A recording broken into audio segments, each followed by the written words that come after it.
नमस्कार मंडळी. एकदा का उन्हाळा चालू झाला ना की भाजी काय बनवायची ना हा सगळ्यात मोठा प्रश्न असतो.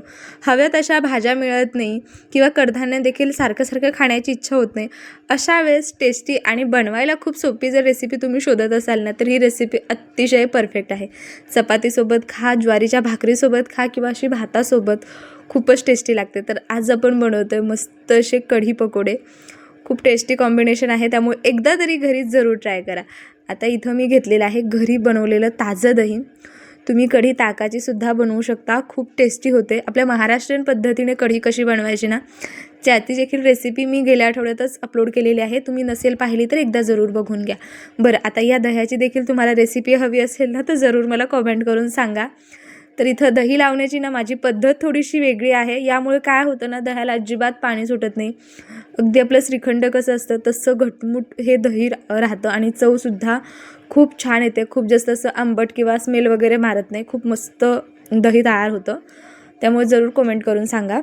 आता इथं मी एक लगभग 1.5 ते 2 वाट्या दही घेतलं आणि त्यामध्ये ना 4 चमचे बेसन पीठ घातलेलं आहे. सुरुवातीला हे सगळं व्यवस्थित फेटून एकजीव करून घेतलं. बेसन पिठाच्या सगळ्या गुठळ्या मोडून घेतल्या. मिक्सरच्या भांड्यामध्ये ना 4-5 लसणाच्या पाकळ्या आणि 3 ते 4 हिरव्या मिरच्या आणि छोटासा आल्याचा तुकडा थोडंसं पाणी घालून याचं मी वाटण तयार करून यामध्ये घातलेलं आहे. आता चवीनुसार मीठ यामध्ये घातलं. पाव चमचा हळद घातलेली आहे. आता यामध्ये पाव चमचा मी लाल तिखट घातलेला आहे. लक्षात ठेवा आपण हिरवी मिरचीचा देखील वापर केलेला आहे, त्यामुळे थोडंसं लाल तिखट कमी घातले. त्यानंतर यामध्ये मी घातलेला आहे धणा पावडर घालायची. व्यवस्थित हे सगळे मसाले मिक्स करून घ्यायचे यामध्ये. आता इथं आपल्याला यामध्ये पाणी घालायचं आहे.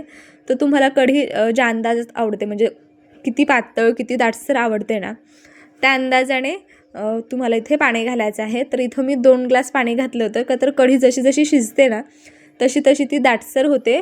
त्यामुळे सुरुवातीला इथं मी 2 ते 2.5 ग्लास पाणी घातलं होतं. हे बघा, तरीसुद्धा हे बऱ्यापैकी मिश्रण जे आहे हे दाटसर आहे. कढईमध्ये 1 चमचा तेल गरम करण्यासाठी घातलं होतं. त्यामध्ये जिरं आणि मोहरी घातली आणि काही कढीपत्त्याची पानं यामध्ये घालायची. थोडंसं हिंग घालायचं. तुम्हाला आवडत असेल ना तर पातळ चिरून कांदा जरी घातला ना तरीसुद्धा चालणार आहे, पण इथं मी कांदा वगैरे घातला नव्हता का तर आपण यामध्ये कांद्याचीच भजी घालणार आहोत, त्यामुळे इथं मी कांदा घातला नव्हता. तयार केलेलं सगळं मिश्रण यामध्ये घालायचं. गॅस हा लहान ठेवायचा सुरुवातीला. आता खूप जणांची कढी काय होतं ना की जशी तुम्ही कढी बनवायला घ्याल ना तशीच कढी फुटते, त्याच्याशी म्हणजे छिद्रासारखं होतं. तर असं होऊ नये यासाठी एक खास ट्रिक सांगते. सुरुवातीपासून पहिली उकळी येईपर्यंत ना गॅस हा लहान ठेवायचा आणि कंटिन्यू हलवायचं. तुम्ही बघू शकता कढीचा रंग देखील छान असा बदललेला आहे आणि मस्त ही कढी अजिबात फुटलेली नाही. मस्त अशी दाटसर सुंदर अशी ही कढी तयार झालेली आहे. कढी जितकी छान तुम्ही शिजवून घ्याल ना चवीला तेवढी भारी लागते. आता ही कढी साईडला मी तशी शिजण्यासाठी ठेवलेली आहे आणि इथं ना एका भांड्यामध्ये मध्यम आकाराचे 3 कांदे घातलेले आहेत असे पातळ चिरून. त्यानंतर थोडीशी कोथिंबीर. आता यामध्ये आपल्याला काही पावडर मसाले घालायचे आहेत. सुरुवातीला इथं चवीनुसार मीठ घातलेलं आहे. त्यानंतर यामध्ये ना थोडीशी हळद घालायची. आपल्याला ही भजी बनवायची यामध्ये फारसे मसाले वगैरे जात नाही, त्यामुळे इथं लाल तिखट घातलं.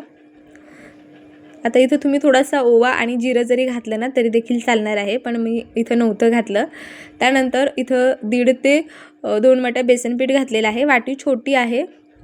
आता हे सगळं पाणी न घालता सुरुवातीला असंच व्यवस्थित मिक्स करून घ्यायचं का तर कांद्याला बऱ्यापैकी पाणी सुटतं, त्यामुळे खूप असं पाणी घालण्याची घाई करायची नाही. नंतर जसं लागेल तसं पाणी यामध्ये घालायचं. हे बघा, पाणी घालून हे व्यवस्थित असं एकजीव करून घ्यायचं. आता भजी ना आपली व्यवस्थित अशी टम्म फुगावी यासाठी यामध्ये ना अगदी थोडासा मी खाण्याचा सोडा घातलेला आहे. म्हणजे काय होतात ना कढीमध्ये ज्यावेळेस आपण हे पकोडे घालू ना त्यावेळेस मस्त असे टम्म फुगतात आणि चवसुद्धा खूप छान येते. आता हे सगळं व्यवस्थित मी फेटून घेतलेलं आहे. कढी साईडच्या गॅसवर मी ठेवलेली आहे आणि या गॅसवर आता मी मस्त अशी भजी तळून घेणार आहे. कढईमध्ये तेल घातलेलं आहे आणि तेल छान असं तापलं की गॅस हा मध्यम करायचा. लहान बी नाही आणि खूप मोठा नाही, मध्यम ठेवायचा आणि अशी छोटी छोटी भजी सोडायची का तर भजी तळल्याच्या नंतर थोडीशी फुलतात, त्यामुळे सोडताना छोटी छोटी सोडायची आणि कढीमध्ये टाकल्या ती आणखी मोठी होतात, त्यामुळे छोटी छोटी भजी बनवायची. बरं मंडळी, ही रेसिपी तुम्हाला कुठेही जरासुद्धा आवडली ना तर व्हिडिओला लाईक करा आणि तुम्ही जर आपल्या चॅनलवर आज पहिल्यांदा आला असाल तर चॅनलला सबस्क्राईब करा. आता इथं मी कढईमध्ये जेवढी मावतीन तेवढी भजी घातलेली आहे, तुम्ही बघू शकता. एका साईडनी हलकीशी तळली की लगेच असे पलटून घ्यायचे आणि दोन्ही साईडनी व्यवस्थित असे हलवून ही भजी आपल्याला फ्राय करून घ्यायची आहेत. भजीसुद्धा खूप मस्त झाले होते आणि कढी अतिशय सिंपल पद्धतीने, कोणतंही आपण खूप जास्त असं वाटण घाटण खूप काहीही तामझाम न करता मस्त सिंपल पण तरीसुद्धा खूप टेस्टी अशी कढी आणि त्यासोबत ही भजी खूप टेस्टी कॉम्बिनेशन आहे. उन्हाळ्यामध्ये ना असं गरमागरम कढी भात खायला खरंच खूप छान लागतो. तर इथे बघा बोलता बोलता ही भजी छान अशी मी तळून घेतलेली आहे. तुम्ही बघू शकता रंगसुद्धा खूप मस्त आलेला आहे. आता ही ना तेलातून अशी बाहेर काढून घेतली मस्त अशी. याचं जे एक्स्ट्राचं जे तेल आहे ना ते व्यवस्थित असं निथळून घ्यायचं.